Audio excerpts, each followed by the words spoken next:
Sis to Sis. Hi, welcome back. Feels like we haven't been here for a little while now, but we've come back and we've promised you some tools. So welcome back to Sis to Sis. And today is going to be all about love languages. So we're going to create the scene, tell you what the 5 love languages are, and hopefully I'll give you some tools to go along your way. Yeah. So the 5 love languages is something that was written by Gary Chapman, a marriage counsellor. I think he's done various other types of sort of therapy, working with people in sort of different settings. The 5 love languages can be broken down into physical touch. That doesn't necessarily mean intimately. That could mean sort of holding hands, hugs, that sort of thing, anything sort of expressive of emotions. To some people that is very important, showing Physical affection. touch definitely and some people just love contact, a hug, a little peck. Even sometimes I think if you're out in a social situation and you're with your partner or with your child, just a little like a reminder that I'm here to make a world of difference to someone who, and like you said, like children, sometimes there are some children who feed off of physical touch, that hug, that pat on that back, that sort of reassurance. So whether it's sort of an intimate setting or sort of parent to child, working out the love language is very important to sort of both thrive off that sort of partnership. So say like if you feel that you need physical touch, but your partner is not an affectionate person in physical touch ways. How's the importance of whose love language are we kind of focusing on? Well, then there's either going to be a compromise or there's going to be some kind of communication had. I think we all need to work out our own love language. Obviously there are 5, but you are supposed to sort of, or you tend to have one main, although you may sort of see little traits of the others within yourself. It's very important to work out your partner's love language, whether you ask them through communication conversations, get them to do some kind of quiz, get them to watch this show. It's very important to not guess. Do not assume that you know their love language. And assume that the things that you do out of one of these 5 love languages is what they might want. Actually, it's better to know. So say like, I want all 5. I want all 5 love languages. That's me. No, I'm just being. I'm just joking. But you can have a combination, is what you're trying to say. Like personally, I would say I could probably see a little bit of all 5, as in what I look for, what I require from my partner, whatever. He obviously probably has slightly different love languages, but then, as you know, sometimes our love language is a correlation of what we've been through in childhood, how our parents kind of loved us, how we loved our parents, whether it's our siblings, immediate family, our first encounters. Sometimes it could be hurt, maybe that will affect the way you speak in your love language, I guess. And there's like love styles as opposed to love languages, which we'll touch on at a later date, but that kind of gives more background to how you love and why you love, and tying in with your childhood sort of thing. And so this is more of like how to move forward and communicate with your partner, ways in which you receive and you give love, basically. So, and obviously because there are 5, obviously we urge you to go and do your own research. You can go and expand on these, delve into them. Obviously once you start looking at them, the likelihood is you'll start to resonate and identify with one or some of them. And I think the one that you sort of tend to resonate with the most, or resonates with you, is the one that tends to sort of highlight that is your you go with the one that's most prominent, basically. So physical, physical is the first one. Well, on terms of my list, but it's not in order, obviously. If you do have sort of a trait of each of those within yourself, receiving, giving, you will tend to list it depending on your preference order, basically. So some people might like words of affirmation. So that's another one. That would be the next one. Obviously on my list, but not necessarily on your list. So words of affirmation, sort of compliments, building people up, thank you, appreciation, all these sorts of things, gratitude, all of these things. Some people's love language is just that, words of affirmations. It's either receiving things like that, or you are someone who likes to give those things, build people up, pour life and love into people. So that could be something like, I remember when, like, I was younger, getting love letters and things like that. So love letters, little post-its. I mean, the Valentine's cards that Mum used to send us every year from not Anonymous. Well, that was good too. It was because it built us up, but then yeah. once we knew it was Mum every year, it was kind of like defeated the object. I guess so. But then your love language, I guess, is between all relationships. So child and parent, partners, family members. You the way you speak love isn't just necessarily focusing on a man and a woman or a sort of couple relationship then, so to speak. So yeah, I get it. So words of affirmation. So that's just speaking out how you feel about how people. you feel. I love you. Building people up. Yeah, like I love your dress. I love you. All these sorts of things. Thank you. Dinner was nice. Oh my gosh, looking forward to seeing you. All these things is pouring that sort of words of affirmation. You're building someone up. You're making them feel special. You're making them feel loved, noticed, acknowledged. Words of affirmation would kind of encompass all of that. Great, that's really nice. Yeah, and then the next one, I guess, would be quality time. And when we say quality time, we obviously don't mean time. We mean usually, if you can, cell phones off or TV off.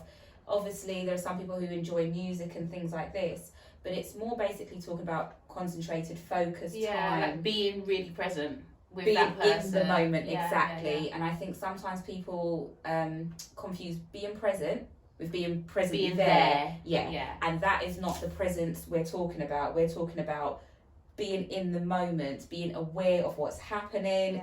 I suppose even if you're not having a conversation, just by being in the present, being in someone's rib cage, you know what I mean? Definitely. Like, honestly, I think that's really, really important, actually. Just saying, even if you're just there together, literally. But I think to commit to quality time is good, because it doesn't have to be long, does it? Like, quality time could just be like, we've both finished work or whatever, can we sit down for a moment? You know how children love time with you if they get that time. But how often do we say, okay, do you know what, once a week or once a day, after we've done all the chores and everything else, I'm going to sit with you for 20 minutes. What are we going to do? Or play a game?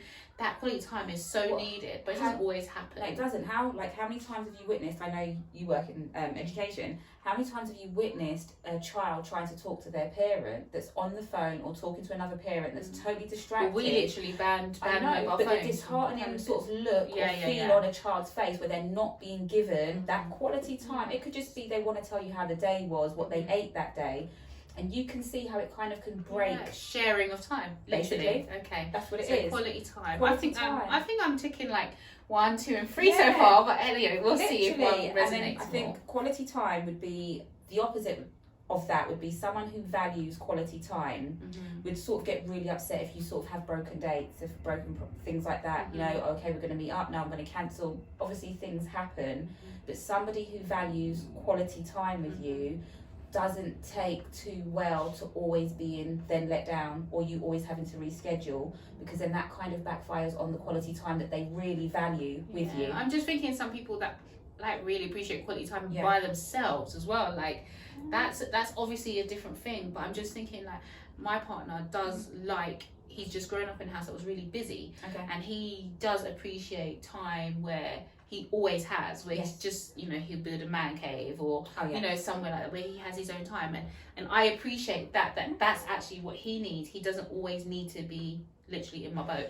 Do you know what I mean? He needs his time sometimes away. We come together and we do all the other love language in our own ways. Or I don't think we've actually discussed what is your love language to each other. But we communicate what we like, and we kind of know what each other likes, even though this will be a great conversation to be had. To sort of expand on it and really sort of divulge and break it apart. But so, and I guess let's move on to the next one then, which would be acts of service. Okay. So acts of service isn't no great, huge, major thing. Acts of service could be something where you're actually lightening the load of somebody throughout that day. So it could be going to get the children from school, it could be picking up something from the shop, it could be taking out the rubbish, it could be cooking the dinner, washing the dishes, any of those yeah, things you know how are those acts of resonate with you. service. Yeah, if someone just says, do you know what, let me do that, and you're like, or do you know what, yes, I'll please, grab that on the way I to didn't you. have to ask. Yeah, exactly. yeah. So whether it's, again, Mm-hmm. not always in an intimate setting, whether it's a partner, friend, family member, colleague, if someone says, you know what, I'll grab it for you at lunchtime, don't worry about it, you do this. Mm-hmm. It's that gesture, it's Mm-hmm. that act of service, Running a bath, giving or receiving. Yeah. Like if you know that you've done something for somebody, Yeah. I'm a person where I feel 10 times better knowing that I've done something for somebody, or that I know they're going to feel good about what Well, I've you done. said your son makes you a cup of tea on yeah. the evening. Yeah. That is like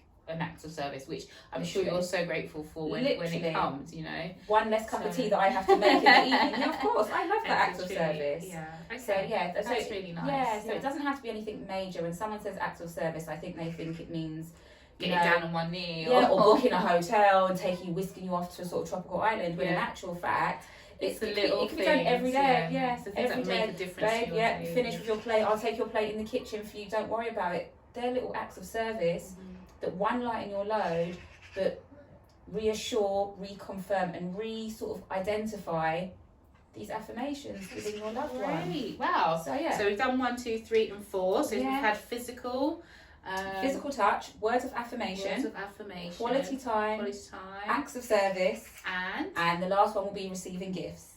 And now we don't mean materialistic gifts. All right, then I'll come. We mean more the sentiment. Okay. The gifting of meaningful things. So we're not talking about huge price tags here. We're talking about picking a taking the flower time, on your way home. Yeah. Or taking the time to know what somebody likes.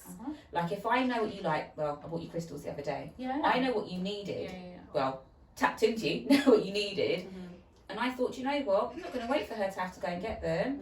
I know that you need these. I'll get them for you. Words of affirmation. Thank you. Words of affirmation. Acts of service, because you have to go and get them yourself. And I gifted you. Yeah. And that made me feel 10 times better knowing that you now had them. It was, as your sister, it wasn't a worry that you didn't have these things. It was win-win. You felt better for receiving, and I felt better for giving it. So it was, and all those emotions I felt receiving it obviously make sense of exactly our love languages. Exactly. Okay. So it's kind of, it's not so much this is what I need. It's also understanding what the people who I love, how they're going to understand how I love. Because sometimes you might feel like they never get me, or you know, like I would love for them to do this, but actually if you don't communicate that and no one knows what your love language is, you're going to feel always quite neglected. Have you, like, let's say then, I'm sure we've all been in past relationships or past situationships, whatever you want to call it, entanglements, where you kind of feel disconnected.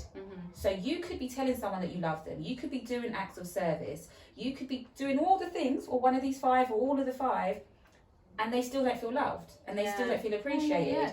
And it's almost like, what can I do? What more can I do to please and obviously they're called languages, but just imagine 2 different people literally speaking 2 different languages. You're not understanding each other. There's no subtitles going on. There's no key cards. It's not going to go anywhere, and you're literally mouths moving, but no progress is being made. That's it. There, I hear that. Yeah. So I'll just quickly go over the 5, and I think it's for each of us to work out our own love language, our partner's love language, or potential partner's love language, and kind of see where the 2 work together. So we've got physical touch, words of affirmation, quality time, acts of service, and receiving gifts.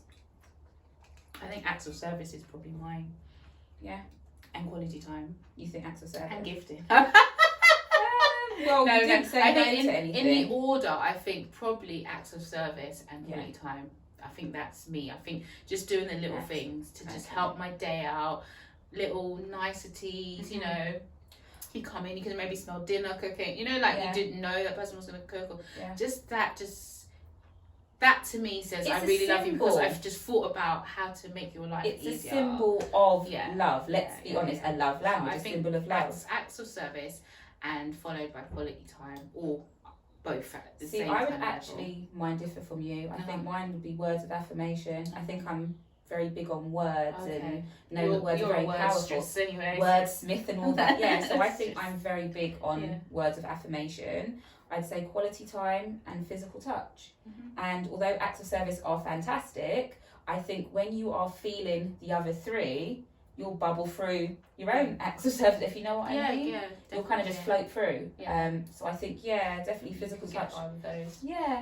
All right. So we hope you've loved this show. I hope it's given you some insight. Please have the conversation with your partners, with your children.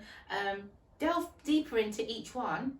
But we hope we've given you some tools to go and work on these relationships and work on loving you too. All right.